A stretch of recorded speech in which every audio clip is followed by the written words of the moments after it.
पैसा तो साहब इसमें जो हम मान लो 4 लड़का हैं 4 लड़की हैं, मैं अपना गुजरान इसी से कर रहा हूँ। पैसा तो जो मान लो बच्चे बाजार में मजदूरी करके लाते हैं सब इसमें लग गया और लड़की की शादी करी है। अब मैं मरने को आमादा हुआ, मोहल्ला पड़ोस ने मुझको समझ आया, हार्ट पेशेंट आदमी हूँ तो मुझको समझ आया, मरने नहीं दिया। किसान से आगे और कोई सवाल नहीं उठता। इससे आगे तो यही है कि हम आत्महत्या करके मर जाएं तो अच्छा है, क्योंकि सरकार हमारी सुनती नहीं है। अब बच्चों का क्या हुआ, बच्चे हमारे भूखे मरने लगेंगे और क्या हुआ, इससे आत्महत्या करके मर जाएंगे। सरकार करती है वायदे, कुछ कोई बिल्कुल किसानों की मदद करने के लिए तैयार नहीं, केवल कोरे वायदा करती है। किसान पर कोरोना की मार, ऊपर से इंद्रदेव का कहर इस तरह बरपा कि किसान के आंखों के आंसू अब रुकने का नाम नहीं ले रहे। नमस्कार, मैं निंजा पंडित, डेली खबर में आपके साथ जुड़ा हूं। आज एक खेत में खड़ा हूं मैं, और जिस खेत में मैं खड़ा हूं उस खेत के किसान भी हमारे साथ मौजूद हैं, उनसे भी बात करेंगे। पहले मैं आपको दिखाना चाहूँगा कि जिस खेत में मैं खड़ा हूँ उस खेत के हालात क्या हैं। किसान ने फसल करने के बाद जो इंद्रदेव का कहर था वो इस तरह बरपा कि जो फसल थी वो खेत में ही ख़त्म हो गई और किसान के हाथ कुछ नहीं लगा। जो भी किसान ने अपनी लागत लगाई वो भी उसके हाथ नहीं लग पाई। एक बार कैमरामैन से कहूँगा तस्वीरों को दिखाएगा। नीचे से आप ये तस्वीरें देख सकते हैं, ये बाजरा की फसल है और बाजरा देखो ये किस तरह से उगा हुआ है और आज भी इस खेत में पानी भरा हुआ है। तो इसे देखकर आप अंदाज़ा लगा सकते हैं कि किसान किस तरह से दुखी होगा। जिस किसान के भी ऐसे फसलों को बर्बाद हुई हैं, जिस किसान को कुछ मिला नहीं, पिछले 5 महीने से जो खेत में मेहनत कर रहा था कि कुछ उसको मिलेगा और उसकी लागत निकलेगी और उसे कुछ मुनाफा होगा, पर ऐसा कुछ हुआ नहीं। क्योंकि इंद्रदेव ने जिस तरह से कहर बरपाया है आज पूरे भारत में, वहाँ ऐसे बहुत सारे किसान हैं बहुत सारे ज़िलों में कि जहाँ पर आज किसान रो रहा है। दादा, आपका नाम क्या है? मेरा नाम जगदीश प्रसाद है जी। दादा, ये कितने बीघे का खेत है आपका? जी 16 बीघा का खेत है।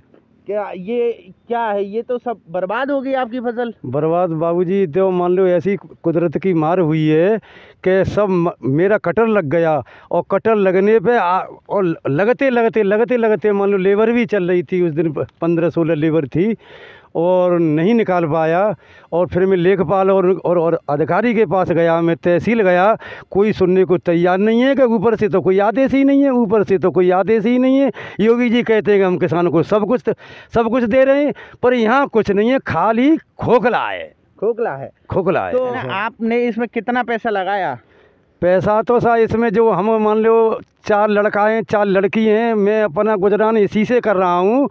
पैसा तो जो मान लो बच्चे बाजार में मजदूरी करके लाते हैं सब इसमें लग गया और लड़की की शादी करी है। अब मैं मरने को आमादा हुआ, मोहल्ला पड़ोस ने मुझको समझ आया, हार्ट पेशेंट आदमी हूँ तो मुझको समझ आया, मरने नहीं दिया। लेकिन मैं मर जाता तो अच्छा रहता। अब इसको देख करके तो और मरने से बेहतर हूँ। सरकार मुझे मदद करेगी, मेरी केसीसी है, मैं मान लो उसको भी नोत रहा था कि मान लो मेरा बाजरा आ रहा है, लड़की की शादी में किसी से मैंने सामान लिया कि मेरा बाजरा आ रहा है। अब मुझे वो मेरी नींद उड़ा दी है उन लोगों ने मेरी। अब मैं क्या करूँ तो क्या, मेरी समझ में नहीं आता है, मैं सब भूल गया। और सरकार भी ऐसे सरकार भी बहुत सारे वादे करती है कि जिससे सरकार कहती है हम किसानों के हितैषी हैं और किसान के लिए हमेशा सोचते हैं। आए दिन ऐसे बहुत सारे किसान हैं देश में जो आत्महत्या कर लेते हैं, पर फिर भी प्रशासन अभी जागा नहीं है। क्योंकि एक बार हम आपको फिर से दिखा देते हैं, ये देखिए ये बाजरा पड़ा हुआ है खेत में और किस तरह से ये बेकार हो चुका है बिल्कुल। अब इसको निकालने का और इससे कुछ कमाने का तो कोई मतलब ही पैदा नहीं होता। और किसान से भी हमने अभी बात की थी, उनका दर्द भी आपने सुना। और भी किसान हमारे साथ ऐसे मौजूद हैं, उनसे भी बात करेंगे। बनवारीलाल नाम है। दादा, आप किस तरह से परेशान हैं? कुदरत ने जो मारी है किसान के ऊपर, जो इंद्रदेव का जो कहर बरसा है, उससे किस तरह दुखी हैं आप? उससे साहब सब तरीके से दुखी हैं। बच्चे का भूखा मरने का इंतज़ार हो रहा है, बच्चे भूखे मरने लगेंगे अगर सरकार हमारी कुछ गुहार नहीं सुनेगी तो।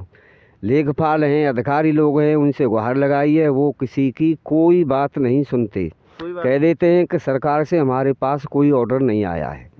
अब लेखपाल यहाँ से कोई खबर भेजेंगे तभी तो सरकार सुनेगी।